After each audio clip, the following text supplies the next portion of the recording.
Hi, it's Andy. Hi, it's Dave. Hi, it's Kirk. And welcome to the A.D.K Rock and Metal channel. Now, for those of you in the rock and metal world, you'll have known that in the recent weeks, or a week or so from when we're filming this, but by the time this video comes out, it would have been a couple of weeks ago, we heard news that Sepultura have decided to call it a day after 40 years. Now, many people said that Sepultura had called it a day back in 1996 when Max and Igor left, and you see Max holding up a sign going, "No Cavalera, no Sepultura," which is true. If there was no Cavalera brothers, there would have been no Sepultura. But then they chose to leave the band, so they might as well get off of it and forget about it. You chose to leave the band, you morons. Stop complaining. Anyway, we're going to talk about... Did he choose to leave the band? You chose to leave the band, you have no right to say stayed on until 2006, didn't he? Huh? Igor stayed on until he stayed on, so he can shut up as well, you know? I'm a Sepultura fan. All these Sepultura fans that complain that it's not Sepultura without Max and Igor. Shut up, you muppets. Anyway, yeah, I'm up for a fight, so come on. Anyway, we're going to talk about Sepultura, and we're going to go back and look at songs from each of their albums, from the start, first albums, all up to date. Now, obviously, music video-wise, Sepultura didn't do a lot of videos in the early days. So today's song, we're actually going to encompass off of the very beginning, and of course, off of Schizophrenia from the 1990 reissue, and we're going to cover off the classic Troops of Doom. So we're going to go back, check that one out. This is a live official performance. And we'll give you our thoughts about what that impact had on the music scene from then, because it is a song we all know relatively well. So yeah, let's go check it out.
Okay, there we go. Sepultura and Troops of Doom. Andy, over to you, mate.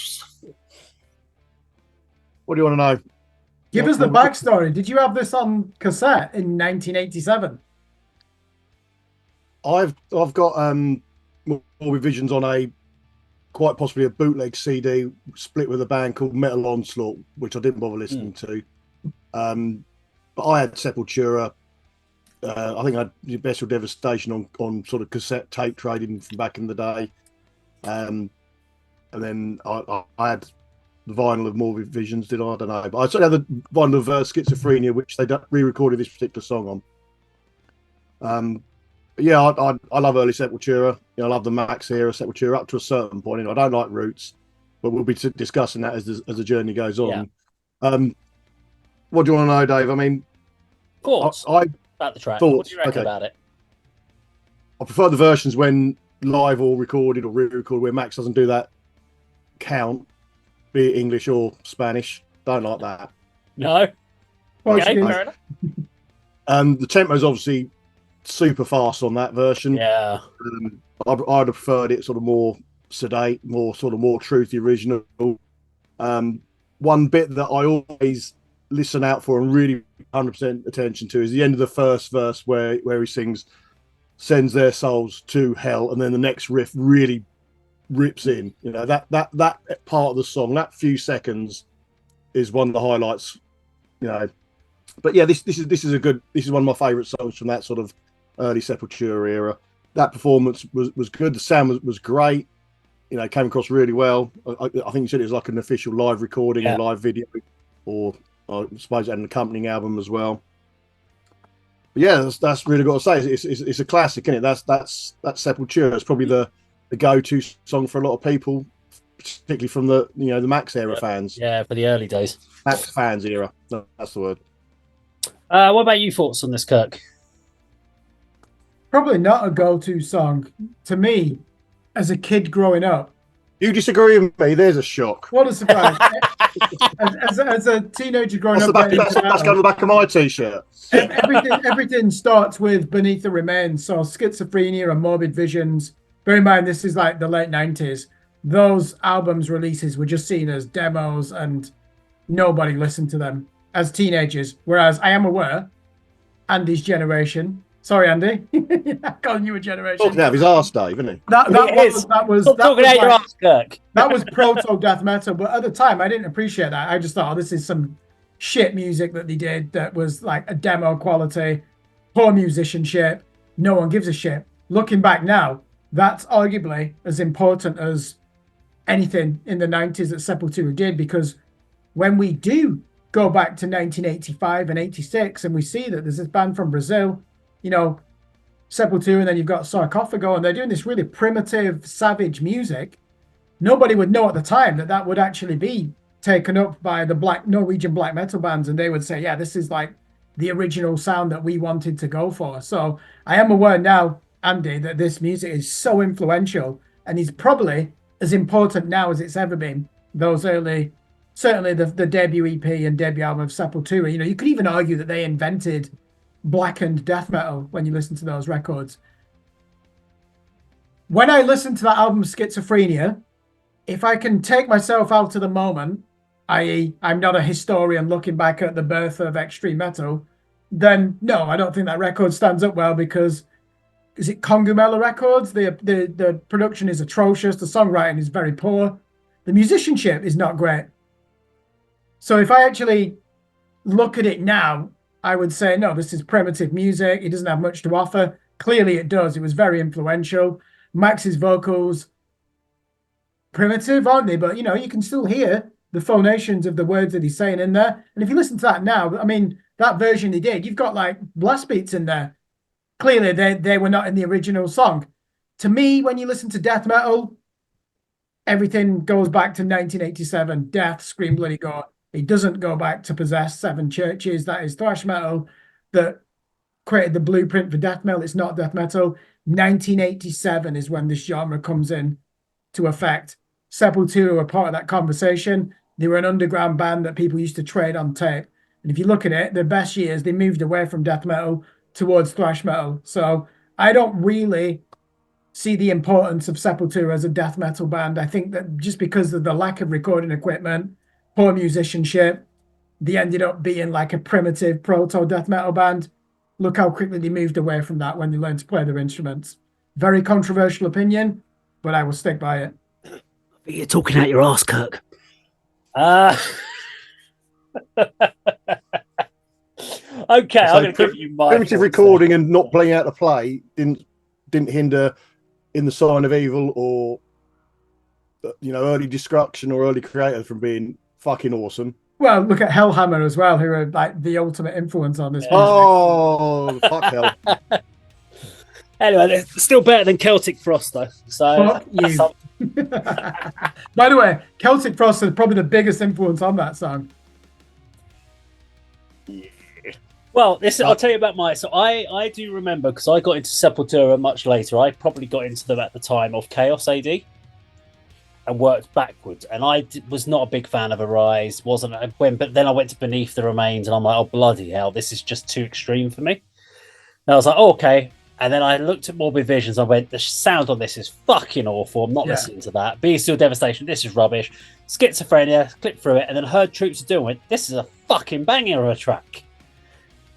So that's the thing about this song. So this was a song for me that bridges.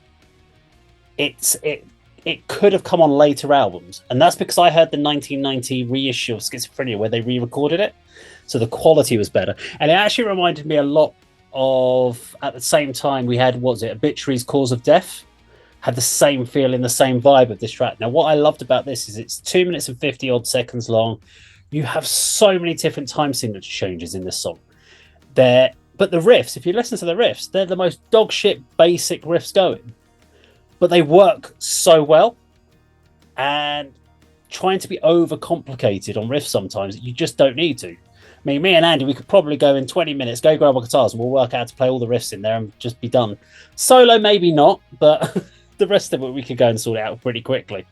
But it means that track is instantly accessible, because you've also got elements of thrash in there, you've got elements of death, but you've also got that intro is as you said, Doom. It's a great Doom intro, so you're bringing multiple different genres of metal across, and I think that's a great gateway to get people into some of the earlier Sepultura rather than throwing something like Arise at them, because Arise is or in itself great tracks, but not necessarily as accessible as actually Troops of Doom, which came off earlier. But you don't want to play the Morbid Visions version, you need to play the Schizophrenia, where it's a bit more, the production's a bit better, but it's still such a banger of a track and I love listening to it.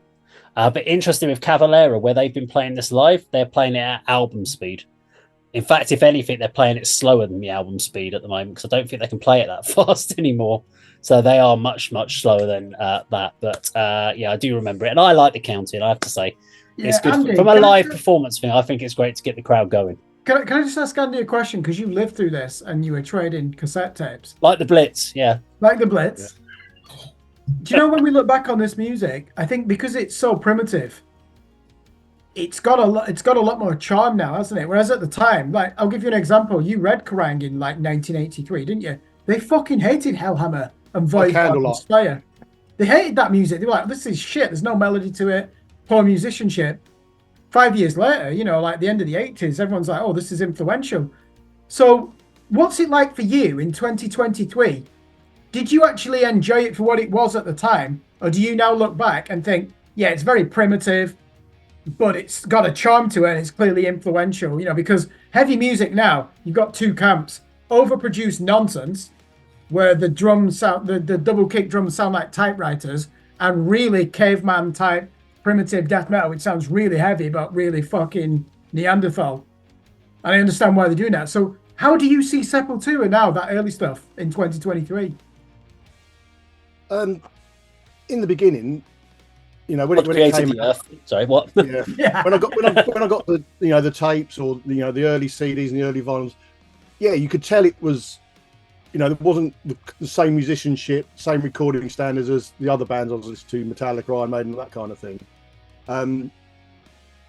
But I did really enjoy it because it was extreme. It was trend setting. It was groundbreaking at the time, something new, something extreme, really pushing the boundaries. And then looking back, there is that nostalgia element. I mean, you mentioned Kerrang and those early albums. I remember like Show No Mercy by Slayer and the first Bathory album being absolutely slated.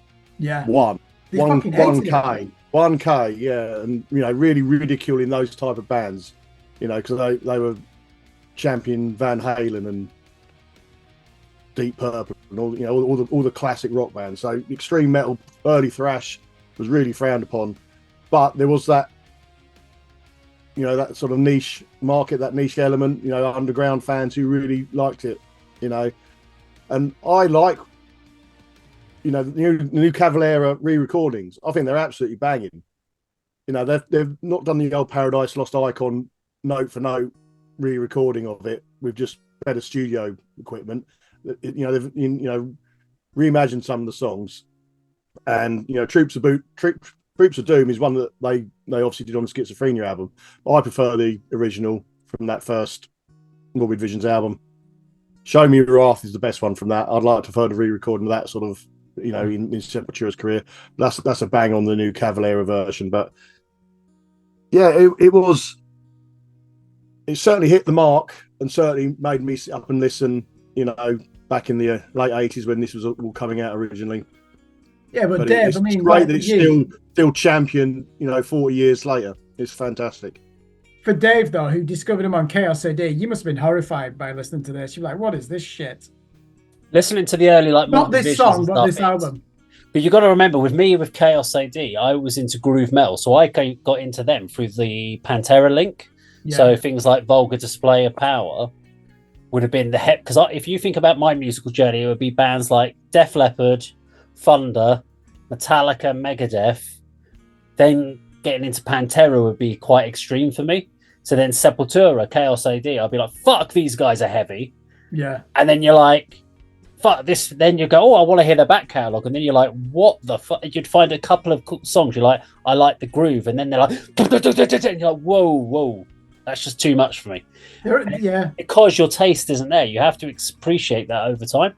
And then when the problem is if you're exploring an album or a quality or a band and you start going backwards, the problem is no one starts off and has an amazing quality production album and then gets shitter over time. You have a bad album as production and you get better. So if you go that way round and go to their first album as your last album, you just go, this is just shite, because you weren't there to experience when it first came out. You didn't get that raw energy at that time. So you don't have that connection. So that's why for me, with Morbid Visions, when that came out, I was, what was that, 1985, 6? 5, I think. 86, yeah, 86. 86. So I was 8 years old. I would not have been listening to Morbid Visions at the age. I was probably listening to something like bloody Shawaddy Waddy or some crap. You wouldn't be able to get Morbid Visions in 1986 if you're in England, other than tape trading. Yeah. So yeah, it's a very different journey because I wasn't there in that. I wouldn't have been a teenager at that scene. So yeah, it's a different route and journey, and it's just that time place. It's the same for me when we talked about Nightwish. At the time of when you get into Nightwish, me going back and listening to a first Nightwish album doesn't work for me because they changed their whole production to when you listen to Endless Forms Most Beautiful, it's completely different to the early stuff. And that's why it made a completely wrong journey. And it's the same, we talked about Corrosion Conformity. If you go back to their first album versus their most recent one, completely different vibe. And that's why, unless you're in that zone or in that period, it's very difficult for someone to go back to the early albums and appreciate them in the same way. There you go. We'll finish on that. If you enjoyed our video today, please do like, share, and subscribe. Leave your comments down below, and we'll see you on our video sometime very soon. Take care.